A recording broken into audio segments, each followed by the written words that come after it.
حضرت علی سے کسی نے پوچھا، یا علی، آپ کی زندگی میں کوئی ایسی حسرت جو رہ گئی ہو؟ تب حضرت علی نے فرمایا، 2 حسرتیں رہ گئی، ایک جتنا مجھے علم تھا اتنا کسی نے پوچھا نہیں، اور دوسرا جتنا میں سخی تھا اتنا کسی نے مانگا نہیں۔ آپ نے فرمایا، زندگی کے 3 سنہری اصول ہمیشہ یاد رکھو۔ ایک یہ، اس سے ضرور معافی مانگو جسے تم چاہتے ہو۔ دوسرا، اسے مت چھوڑو جو تمہیں چاہتا ہے۔ تیسرا یہ، اس سے کچھ نہ چھپاؤ جس پر تم اعتبار کرتے ہو۔ آپ نے فرمایا، دوست سے سنبھل کر دوستی کرو، ہو سکتا ہے وہ کسی دن تمہارا دشمن بن جائے، اور دشمن سے سنبھل کر دشمنی کرو، ہو سکتا ہے وہ کل تمہارا دوست بن جائے۔ زبان کا وزن بہت ہی ہلکا ہوتا ہے، مگر بہت کم لوگ اس کو سنبھال پاتے ہیں۔ آپ نے فرمایا، جسم ایک دکان ہے اور زبان اس کا تالا۔ جب تالا کھلتا ہے تو معلوم ہوتا ہے کہ دکان سونے کی ہے یا لوہے کی۔ زندگی تیز ہواؤں کی مانند ہے، جس نے اس کی آندھیاں برداشت کر لی وہ کبھی غم کی گھٹا نہیں دیکھتا، سر سبز و شاداب باغ دیکھتا ہے۔ حضرت علی سے کسی نے پوچھا، یہ کیسے پتا چلے گا کہ جو پریشانی یا مصیبت ہم پر آئی ہے وہ اللہ کی طرف سے آزمائش ہے یا ہم پر اللہ کی طرف سے سزا ہے؟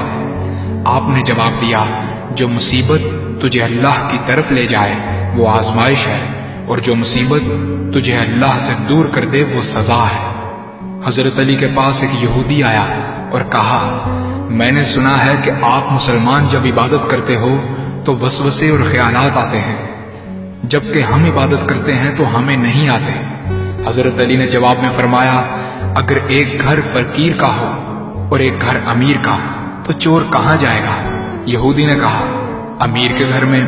حضرت علی نے فرمایا، تبھی تو شیطان ان کو ستاتا ہے جن کے دل میں اللہ ہو۔ جن کے دل میں اللہ کی محبت نہیں ہوتی وہاں شیطان کا کیا کام؟ آپ نے فرمایا، جب تمہاری جان کو خطرہ ہو تو صدقہ دے کر جان بچاؤ، اور جب تمہارے دین کو خطرہ ہو تو جان دے کر دین بچاؤ۔ آپ نے فرمایا، یہ زندگی 2 دن کی ہے، ایک تمہارے حق میں اور دوسرا تمہارے مخالف۔ جس دن تمہارے حق میں ہو اس دن غرور مت کرنا، اور جس دن تمہارے مخالف ہو اس دن صبر کرنا۔ کسی کی مدد کرتے وقت اس کے چہرے کی طرف مت دیکھو، ہو سکتا ہے اس کی شرمندہ آنکھیں تمہارے دل میں غرور کا بیج بو دیں۔ 3 چیزیں ایمان کو تباہ کر دیتی ہیں، امیروں کی محفل، عورتوں کی صحبت اور جاہلوں سے بحث۔ حضرت علی نے فرمایا، جانور میں خواہش اور فرشتے میں عقل ہوتی ہے، مگر انسان میں اللہ پاک نے دونوں رکھی ہیں۔ اگر وہ عقل دبا لے تو جانور، اگر خواہش کو دبا لے تو فرشتے کی مانند ہو جاتا ہے۔ آپ نے فرمایا، اپنے جسم کو ضرورت سے زیادہ مت سنوارو، اسے تو مٹی میں مل جانا ہے۔ سنوارنا ہے تو اپنی روح کو سنوارو، کیونکہ اسے رب کے پاس لوٹ کر جانا ہے۔ مومن کی مثال ترازو کے پلڑے جیسی ہے، جس قدر اس کے ایمان میں اضافہ ہوتا ہے اتنی ہی اس کی آزمائش بڑھتی ہے۔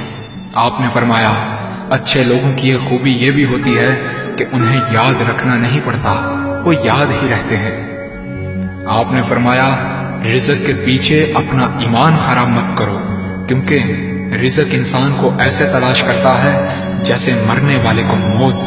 حضرت علی نے فرمایا، رشتے خون کے نہیں احساس کے ہوتے ہیں، اگر احساس ہو تو اجنبی بھی اپنے ہو جاتے ہیں، اگر احساس نہ ہو تو اپنے بھی اجنبی ہو جاتے ہیں۔ ایک مرتبہ قصاب آواز لگا رہا تھا، تازہ گوشت ہے لے لو۔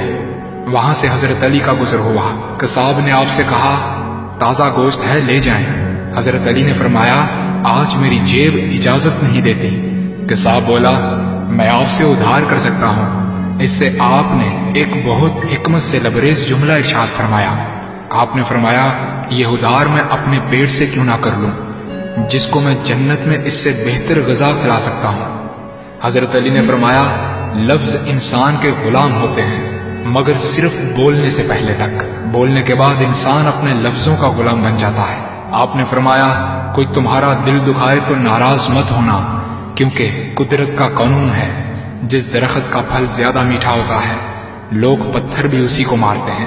آپ نے فرمایا، کسی کا عیب تلاش کرنے والے کی مثال اس مکھی جیسی ہے جو سارا خوبصورت جسم چھوڑ کر صرف زخم پر بیٹھتی ہے۔ آپ نے فرمایا اچھا دوست چاہے کتنا برا بن جائے کبھی اس سے دوستی مت توڑنا، کیونکہ پانی چاہے کتنا بھی گندا ہو آگ بجھانے کے ضرور کام آتا ہے۔ آپ نے فرمایا زندگی کے ہر موڑ پر صلح کرنا سیکھو، کیونکہ جھکتا وہی ہے جس میں جان ہوتی ہے، اکڑنا تو مردے کی پہچان ہوتی ہے۔ دوست ہو یا پرندہ دونوں کو آزاد چھوڑ دو، لوٹ آیا تو تمہارا، نہ لوٹ کر آیا تو تمہارا وہ کبھی تھا ہی نہیں۔ بادشاہ نے وزیر کو انگوٹھی دی اور کہا اس پر کوئی ایسا فقرہ لکھوا لاؤ جسے میں خوشی میں پڑھوں تو اداس ہو جاؤں اور غم میں پڑھوں تو خوش ہو جاؤں۔ وزیر گیا اور انگوٹھی پر یہ لکھوا لایا یہ وقت بھی گزر جائے گا۔